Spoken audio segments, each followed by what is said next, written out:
Okay? The sad thing about it, ungadanane na Olinda.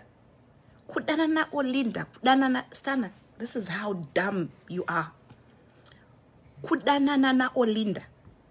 Ugotadza kubudo uneka na tuck shop. Inotengesa maputi, nema sweet, ne sugar, ne hopfu. Sure. Chako ndechekuziva kuti I am slaying. Rimwe gore baba vaiti vari kuGrenorok. Vari kuGreendale. Vaiti kana vachita malive vaita vakabata phone yakaita kukwidzwa kudai so muchirakidzwa imba yese.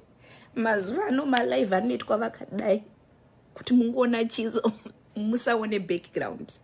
Yaitwa ichinzwa yakadai so. Yobva yanzwa mobva marakidzwa chidheni yese. Zvinezvi yakuitwa yakadai. Don't come for me next time. Sandi Nyangadze. Next time, put some respect to my name.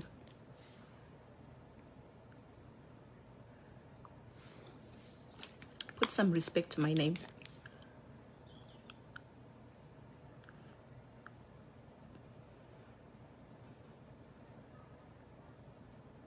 Kutadza.